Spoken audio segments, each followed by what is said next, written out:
बजरंग दल के संयोजक श्री ललित पारदी और बीजेपी के जिला कोषाध्यक्ष भैया श्री भूरू अग्रवाल, पूज महाराज श्री जी का स्वागत सम्मान।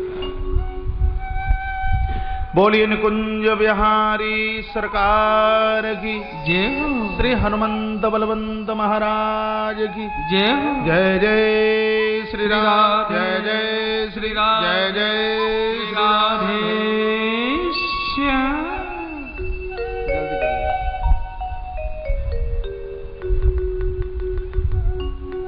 क्या है?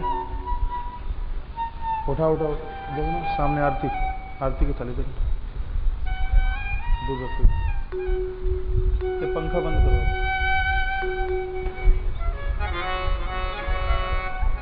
आओ मैं बोलूं।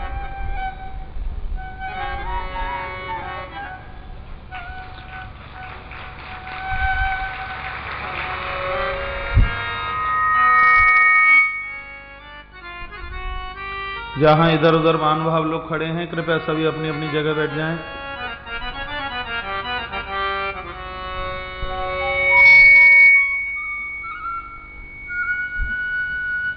परमाराध्य प्रातस्मरणीय जगत नियंता, जगत के परम आधार, परशकों के परम रस, भगवान रसेश्वर चकलेश्वर,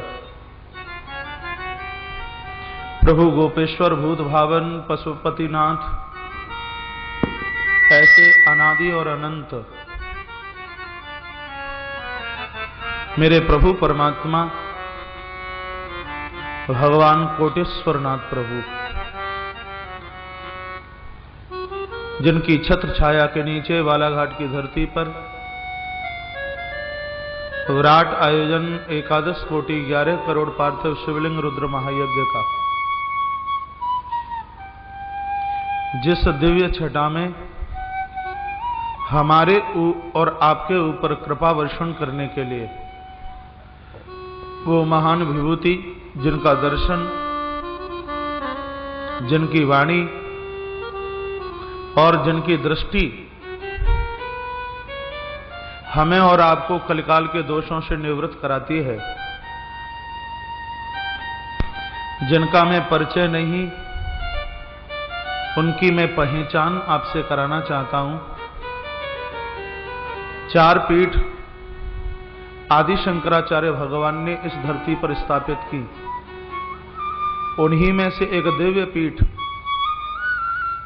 पुरी जगन्नाथ की, जहां के परम शंकराचार्य वर्तमान में अनंतः श्री विभूषित जगदगुरु शंकराचार्य भगवान पूज्यपाद स्वामी श्री निश्चलानंद जी महाराज और उनके एक भावी और यशस्वी और मेधावी शिष्य, चतुर्शय संप्रदाय में जिनके बिना कोई भी कार्य नहीं होता, हर अखाड़े में जिनको आगे लिया जाता है, ऐसे परम पूज्य प्रातः स्मरणीय अनंत श्री विभूषित महामंडलेश्वर स्वामी श्री रामदेवानंद जी सरस्वती जी महाराज का उमा पीठाधीश्वर पूज्य स्वामी श्री जी का संयोजक, हर जाति को, हर वर्ग को और हर धर्म को अपने साथ लेकर के चल रहे हैं। अब ठीक है, जब दिक्कत आएगी तो बुला लूंगा। भारतीय सत्ता के नक्षत्र आने वाले समय में अंबर की ऊंचाई और सागर की गहराई जिनके हाथों लगने वाली है, ऐसे परम यशस्वी सुंदर छवि वाले माननीय मंत्री जी, कैबिनेट मंत्री भारत सरकार, कैबिनेट मंत्री मध्य प्रदेश सरकार श्री गौरी शंकर जी बिसेन जी,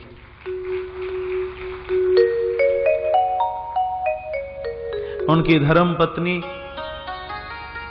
मां श्रीमती रेखा बिसेन परिसर में है। मैया का व्यासपीठ से बहुत आदर मान सम्मान है।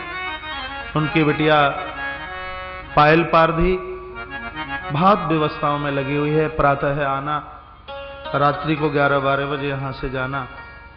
व्यासपीठ बहुत आदर करती है। और उनकी अनुजा वहन मौसम हरिन खेड़े, भैया नितिन हरिन खेड़े मध्य में है। व्यासपीठ से बहुत आदर है, बहुत मान है, बहुत सम्मान है। और इस विराट आयोजन के प्रधान जजमान, मुख्य जजमान, मध्य प्रदेश की धरती पर जलावाला घाट में ही जन्मे हुए और महाराष्ट्र के गौरव हैं। यूं तो पैसा सबके पास होता है, धन परमात्मा के काम में आए प्रभु की बहुत बड़ी कृपा होती है। भैया श्री कमलेश जी अग्रवाल, श्रीमती ज्योति अग्रवाल, उनकी बिटिया श्रुति श्रेया, बेटा हिमांशु अग्रवाल, मुख्य जजमान परिवार का व्यासपीठ से बहुत आदर है, बहुत मान है, बहुत सम्मान है। उनके अग्रज भैया धनेन्द्र जी, भैया पुरुषोत्तम लाल जी, उनके अनुज भैया वसंत कुमार जी अग्रवाल और उनका पूरा परिवार, व्यासपीठ से उन सब का बहुत आदर, बहुत मान, बहुत सम्मान। हमारे विराट आयोजन के परम संरक्षक बाबूजी श्री रतनलाल जी कश्यप जी, क्या सुंदर छवि है। दाढ़ी तो इतनी प्यारी लगती है कि कुछ बोलने वाली हो श्री बाबूजी की। श्री रतनलाल जी कश्यप जी जो हमें प्रदत्त मार्ग देते हैं, अपने मन की बात बोलते हैं। जिन आयोजनों में ऐसे मुख्य विचारक लोग जुड़े हों तो उस आयोजन की भव्यता क्यों ना बढ़ेगी। श्री बाबूजी का व्यासपीठ से बहुत मान है, बहुत आदर, बहुत मान, बहुत सम्मान है। आज के हमारे मुख्य मेहमान ग्वालियर के नजदीकता भिंड को सब लोग जानते हैं और वहां मैंने कथा भी कही है। भिंड के पास में एक जगह गोहद, भगवान श्री कृष्ण की गायें वहां तक चरने के लिए जाया करती थीं, इसलिए उस स्थान को गोहद बोलते हैं। और वहां से चल करके आए हुए श्री KPS भदौरिया जी, जोरदार तालियों के साथ में उनका मान कीजिए, सम्मान कीजिए। इतने बढ़िया आदमी है, इतने बढ़िया इंसान है और आज हमारे मेहमान बन करके यहाँ आए हैं। व्यासपीठ उनका बहुत आदर, मान, सम्मान करते। किधर बैठे हैं श्री भदौरिया जी? अच्छा, भाव के संग निकल गए हैं, कोई बात नहीं।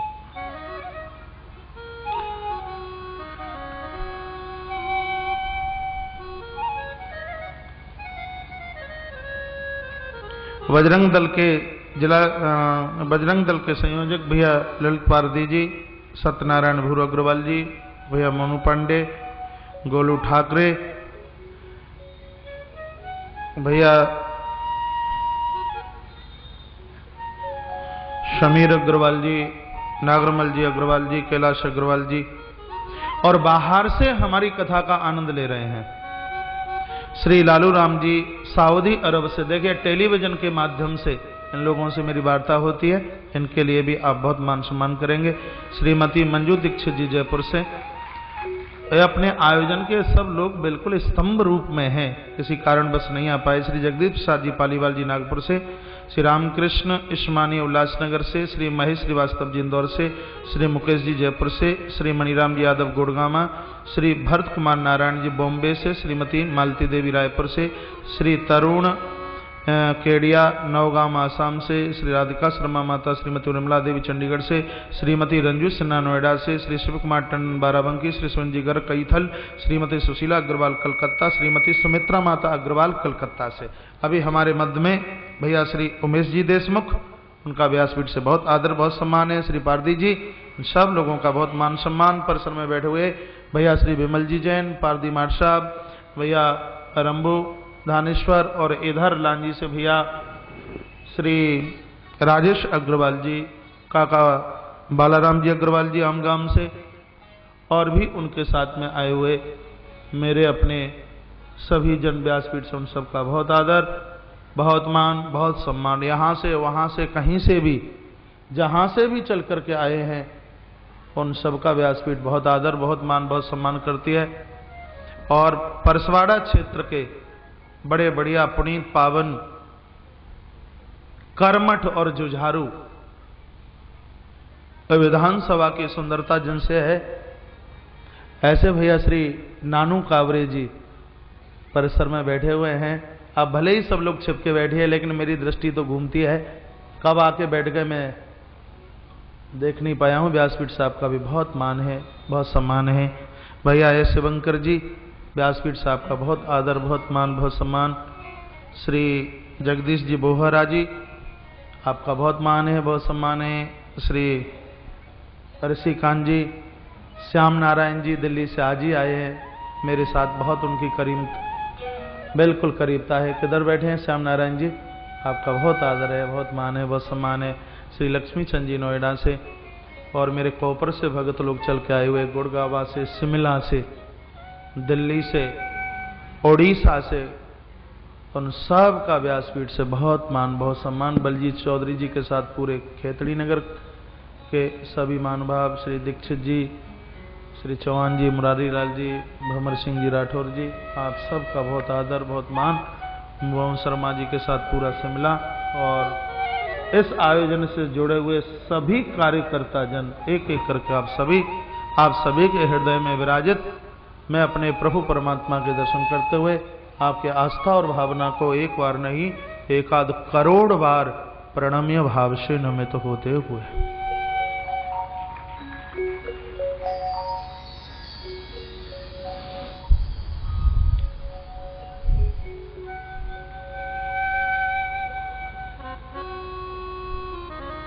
समय धीमे धीमे खिसकता जा रहा है, पता ही नहीं लगा।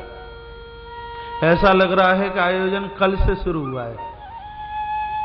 कान में कहा गया कि आज 9वां दिन है, ऐसा लग रहा है। हाँ 9वां दिन, कल से यात्रा को जोड़ लें तो 10वां दिन है, और इसमें हम बोर नहीं हुए, इसमें हम विभोर हो रहे हैं। मेरे चेहरे पर ज्यादा मुस्कुराहट इसलिए है क्योंकि कल 1,51,00,000 शिवलिंग का निर्माण हुआ है। हम संकल्प की तरफ पहुंच रहे हैं, इसलिए मुझे बहुत मुस्कुराहट आ रही है, बहुत अच्छा लग रहा है, मुझे बहुत बढ़िया लग रहा है। सामने सुबह से बहुत प्रसन्न चित्त हूं, क्योंकि जगते ही जगते वराह भगवान का दर्शन किया है, इसलिए वराहदेव भगवान का वो शुभता का प्रतीक है। वराह का अर्थ होता है श्रेष्ठ, अति श्रेष्ठ, उसको वराह कहते हैं। यदि इसमें संस्कृत का सूत्र जोड़ लिया जाए तो वरह प्लस आह बराबर वराह। वर कहते हैं श्रेष्ठ, आह कहते हैं दिन। जो जिंदगी का श्रेष्ठ दिवस है उसी को तो वराह कहा गया है। तो हम ऐसे महान यज्ञ में बैठे हुए हैं, इसलिए हमारे क्षणों की बिल्कुल दिव्यता है, बिल्कुल एक श्रेष्ठता है। इधर कथा का आनंद है, उधर यज्ञ का आनंद है। यज्ञ बहुत बढ़िया चल रहा है, सुचारू रूप से चल रहा है, अच्छा चल रहा है। और अब तो चिंता की भी बात नहीं है, क्योंकि हमारे पास में घी और सामग्री की भी कोई कमी नहीं है। अभी और 11 दिन चल जाए तो भी कोई चिंता की बात नहीं। मैं पूछ रहा था अभी कितने बोरे और रखे हैं हवन सामग्री के, तो ब्राह्मण लोग कह रहे थे महाराज जी और बुला लीजिए चाहे जितने, ये हवन सामग्री बिल्कुल घटने वाली नहीं है। बहुत अच्छा लग रहा है, बहुत बढ़िया लग रहा है। और शिवलिंग पांडाल की तो इतनी रौनक बढ़ रही है, और सही में तो बात यह है कि ऐसा लगता है कि कई रूप में स्वयं भगवान कोटेश्वरनाथ प्रभु आकर के प्रकट हुए हैं। और ये किसी हमारी और आपकी बाहुबलता नहीं, ये तो कृपा स्वयं भोलेनाथ की है। आहो अड़ियाम महतो महियाम, वो छोटे से छोटे और बड़े से बड़े हैं, वो अपने आप में कुछ भी कर सकते हैं। आइए अपने आप को कथा से जोड़ते हैं। भगवान कृपा करे हमें और आपको भरत की पंक्ति में ला करके बैठा दे, भगवान की में नहीं, भरत की में। भरत वो हैं जो प्रभु दरबार में कहते हैं अर्थन धर्म न काम रुचि गति न चहु निर्वाण, जन्म जन्म रति राम पद यही वरदानो न। जिन्होंने प्रभु दरबार में अर्थ नहीं मांगा, कामनाओं की पूर्ति नहीं, यहां तक कि बोलते हैं मेरा धर्म भी सीताराम सरकार के चरणों में जुड़ा हुआ है। ऐसे श्री भरत प्रभु के बिना उनको अवध की गद्दी नहीं चाहिए। कल आपने बहुत विस्तार से श्री भरत चरित्र सुना है, और भरत चरित्र के लिए तो पूरा 11 दिन भरत चरित्र के ऊपर निकाल दिया जाए तो भी पूरा नहीं हो सकता। आज शनिवार है, और मुझे आज सुंदर कांड के दोहा नंबर प्रथम के चरण में प्रवेश करना ही है, क्योंकि फिर हमारे पास में सिर्फ 2 दिन बचते हैं। परसों शिव महारात्रि को 12 ज्योतिर्लिंगों की भी कथा का वर्णन करना ही है, समय निकाल करके परसों, कल और परसों ये 2 दिन एब्सेंट करना नहीं है, पूरा का पूरा आनंद लेना है। आइए श्री भरतलाल जी के साथ हम और आप श्री चित्रकूट की यात्रा करते हैं, श्री चित्रकूट चलते हैं। लिखा है भगवान श्री राम लखनलाल को तब समझाते हैं जब लखन ने बहुत भारी गर्जना की है कि जो सहाय शंकर सन होई, यदि शंकर भी सहायता आकर के करे तो युद्ध में मैं इस भरत को जिंदा नहीं छोड़ूंगा। और एक बात का ध्यान रखना, ये विचार करना, आपने रामायण बहुत बार पढ़ी है, लखन की छाती में शक्ति क्यों लगी? लखन से 2 अपराध हुए, एक माता सबरी के वीर का अपमान किया, प्रसाद का अपमान किया, और एक साधु भरत का अपमान किया। ये अपराध कभी पीछा नहीं छोड़ते। मेरे प्रभु राम रो पड़े, आंखें भर आई और कहा भरतन हुए न राज मधु विधि हरि हर पद पाए। अरे लखन, तुम तो एक छोटे राज्य की बात करते हो, मेरे भरत को यदि विधाता ब्रह्मा नारायण और शंकर की भी गद्दी मिल जाए तो भी मेरे भरत को राजमद नहीं हो सकता। मैंने आज तक तेरी सौगंध नहीं खाई, आज मैं तेरी सौगंध और पिता के चरणों की सौगंध खा करके कहता हूं। लखन तुम्हारे शपथ पे तो आना,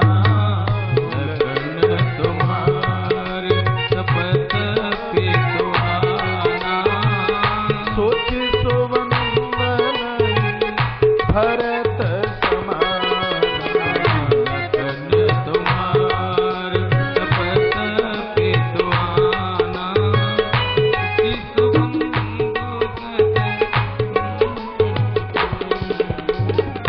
भरत हंस रवि वंश तड़ागा, भरत हंस रवि वंश तड़ागा, जन्म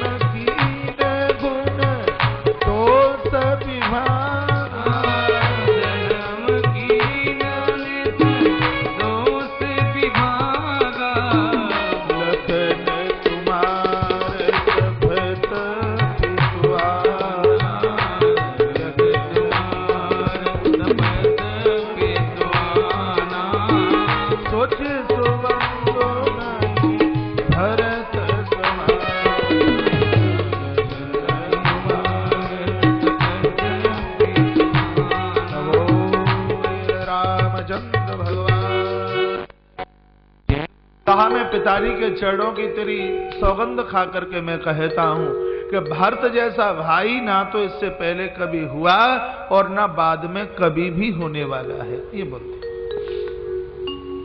झरझर लखनलाल की आंखें भर आई, लक्ष्मण रो पड़े। लखन इसलिए नहीं रोए कि भरत को पता लगेगा कि लखन ने मेरे लिए क्या क्या कहा है तो वो क्या समझेंगे। लखन की आंख में आंसू इसलिए नहीं है, लखन इसलिए रोए हैं कि जब मैंने श्री भरत को इतना उल्टा पुल्टा कुछ कहा उस समय मेरे प्रभु के ऊपर न जाने क्या बीती होगी। ये विचार करते करते लखनलाल की आंख में आंसुओं की धार लगी। गोस्वामी तुलसीदास जी कहते हैं कि अब देखिए श्री भरत जी का क्या हो रहा है। यहां भरत सब सहित सहाय, यहां श्री भरतलाल जी के साथ मंदाकिनी पुनीतना है। माता मंदाकिनी में सब ने स्नान किया, डुबकी लगाई है। मात मते महुमनि मोहि जो कछु करस तो थोर। स्नान के बाद आगे बढ़ना तो चाहते हैं, लेकिन मैया ने जो कुटिल काम किया है उसको विचारते विचारते आगे पाम रखने की हिम्मत ही नहीं पड़ती। भरत के मुंह से एक शब्द निकला, मोरे शरण राम की पनही। मैं तो भगवान प्रभु के चरणों की चरण पादुका हूं, मैं भगवान के भोलेपन को जानता हूं। ऐसा विचार करते हुए फेरत मनहु मात कृत खोरी, मां की कुटिलता और भगवान की दयालुता दोनों को स्मरण करते हुए महाराज आगे की तरफ बढ़ते हुए जा रहे। भरत दशा तेई अवसर कैसी। श्री भरतलाल जी की दशा को देखकर एक चित्र की तरह निषाद राजगु खड़े रह गए। भरत की प्रेमा भक्ति के लिए गुरुदेव वशिष्ठ ने कहा, सुने, भरत का जो प्रेम है राम जी के चरणों में, उसको एक समुद्र कहा, और गुरुदेव वशिष्ठ की जो बुद्धि है उसको अबला कहा। जैसे कोई अबला समुद्र के तट पर खड़ी खड़ी ये विचार करे कि मैं समुद्र को कैसे थालूं, कैसे पार कर जाऊं, उसी प्रकार से भरत के प्रेम रूपी समुद्र के सामने गुरुदेव वशिष्ठ की एक बुद्धि रूपी अबला ऐसे ही खड़ी रह गई। ये भरत के प्रेम रूपी समुद्र की था नहीं ले पाई। भरत का तो महाराज वो स्नेह है, वो प्रेम है, खड़ी है।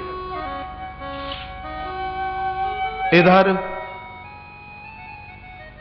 श्री भरतलाल जी ने मां के चरणों में प्रणाम करके कहा, मां यदि तेरी अनुमति हो तो मैं प्रभु के चरण छूने के लिए भगवान के पास तक जाऊं। मैया रो पड़ी है और माता ने कहा, भरत तुझे मेरी सौगंध है, राम को तू कैकेयी के बारे में कुछ भी नहीं कहेगा। मां के चरणों में वंदन करते हुए दोनों भाई निषाद राज गुहू के साथ में महाराज चले। एक पहाड़ की चोटी पर पहुंचे, तब केवट ऊंचे चढ़ाई, कायों भरत सन भुजा उठाई। निषाद राज गुहू ने भरत के हाथ को उठा लिया और कहा कि देखिए वो सामने पर्णकुटी दिखाई दे रही है, तुलसी तरोवर विविध सुहाए, जो तुलसी के पेड़ दिखाई दे रहे हैं, ये माता जानकी ने स्वयं अपने हाथों से लगाए। मैंने और लखनलाल ने उनमें जल डालने का काम किया, और जहां सुंदर सा एक चबूतरा दिखाई दे रहा है, ये स्वयं माता जानकी ने अपने हाथों से इसका सृजन किया। जहां बैठे मुनिगण सहित नित सिय राम सुजान, सुनई कथा इतिहास सब आगम निगम पुराण। ये वही चबूतरा है जहां नित्य महात्मा लोग बैठते हैं और प्रभु राम अपनी सुंदर वाणी के द्वारा इनको कथा रसास्वादन कराते हैं। देखिए वो सामने, यहां निषाद राज गुहू बिल्कुल एक गुरु का काम कर रहे हैं। जैसे कोई गुरु शिष्य का हाथ उठाए और हाथ उठा करके इशारा कर दे कि देखिए वो सामने भगवान बैठे हैं, प्रभु का दर्शन कर लीजिए। ऐसे ही निषाद राज गुहू ने भरत की भुजा को उठाया और कहा कि देखिए, तब केवट ऊंचे चढ़ाई, कयों भरत सन भुजा उठाई। हाथ उठा करके कहा, देखिए वो सीताराम सरकार, दर्शन कीजिए। मन ही मन श्री भरत ने भगवान के चरणों में वंदन प्रणाम किया। थोड़ा सा और आगे की तरफ बढ़े हैं, इतना रोते हैं श्री भरत, हा राम हा राम। भरत कहते, हा राम, हे प्रभु, इस पापी इस अपराधी को भी आप क्षमा कर दोगे क्या? हा राम हा राम हा राम। श्री भरत जब वो सांस लेकर के बोलते हैं, इस मानस ग्रंथ में लिखा है कि पत्थर मोम की तरह पिघल जाता है, पत्थर बिल्कुल पानी की तरह बहे जाता है। भरत की वाणी में वो प्रेमत्व है। देखा कि प्रभु की कुटिया अब यहां से ज्यादा दूर नहीं है। भरत ने रो रो करके निषाद राज गुहू को कहा कि अब मैं यहां से सिर के भर वंदन प्रणाम करता हुआ प्रभु के चरणों में जाकर के माफी मांगूंगा। भरत खड़े होते हैं, नीचे गिरते हैं, प्रभु राम दया करो, प्रभु राम कृपा करो, प्रभु राम कृपा करो, प्रभु राम कृपा करो।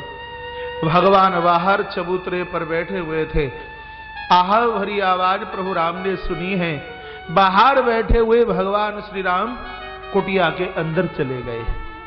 बाहर भगवान नहीं रह पाए। भगवान इस करुणा भरी आवाज को सुनने में सक्षम नहीं हो पाए। स्थान छोड़ा और कुटिया में अंदर प्रवेश कर गए, और बाहर कुटिया पर श्री लखनलाल खड़े हैं। और इतने में श्री भरतलाल जी खड़े हुए गिरे, पाय माम रक्ष माम, पाय माम रक्ष माम, प्रभु माम कीजिए, प्रभु मुझे क्षमा कीजिए, प्रभु मेरी वजह से अवध अनाथ हो गया, पाय माम रक्ष माम, पाय माम रक्ष माम कहते कहते ही, और तब श्री भरतलाल जी भगवान की कुटिया की मुख्य देहली पर जाकर के गिर पड़े हैं। रक्ष माम, पाय माम, रक्ष माम, पाय माम। इतना रुदन, इतना क्रदन श्री भरत ने किया, लेकिन अभी भी भगवान राम अपने स्थान से खड़े नहीं हुए। गोस्वामी जी को किसी ने कहा तो ये तो भगवान की बहुत बड़ी कठोरता थी। तुलसी बाबा ने कहा कि ये मेरे राघव की कठोरता नहीं, ये मेरे राघव की बहुत बड़ी दयालुता थी। भगवान इसलिए अपना आसन छोड़ करके खड़े नहीं हुए। भगवान प्रतीक्षा कर रहे हैं कि जब तक ये लखन नहीं कहेगा कि प्रभु भरत आया है, तब तक मैं खड़ा नहीं होऊंगा। लखन को भी तो पता होना चाहिए इस भरत के बारे में, जिसने भरत के लिए न जाने क्या क्या कहा। भरत चीख रहे हैं, क्रदन कर रहे हैं, प्रभु मुझे माफ कीजिए, प्रभु मुझे क्षमा कीजिए। कुटिल केकई के उदर से जन्म लेने वाला ये भरत इस दरबार के लायक नहीं है, लेकिन भगवान भला हूं बुरा हूं कैसा भी तो हूं, आखिर में मैं आपका हूं। अरे प्रभु मुझसे तो लाख गुना मेरा लखन बहुत बढ़िया है कि जिसको तुम्हारे चरणों की सेवा करने का सौभाग्य तो प्राप्त हुआ। और ज्यों ही भरत के मुंह से लखन का नाम निकला है, चोटी से लेकर के तलवे तक श्री लखनलाल हिल गए और उस स्तुति को लखन सहन नहीं कर पाए। लखन ने मन में विचार किया कि यदि मैं प्रभु को जाके बताता नहीं हूं तो भैया भरत अपने प्राणों को छोड़ देंगे, और यदि मैं ड्यूटी छोड़ करके जाता हूं तो सेवक धर्म समाप्त हो जाएगा। तब लखन को लगा कि मेरा धर्म भले ही समाप्त हो जाए, लेकिन मैं प्रभु को जाकर के बताऊंगा कि प्रभु आपको मेरी सौगंध है, एक बार भरत भैया को खड़ा तो कर लीजिए।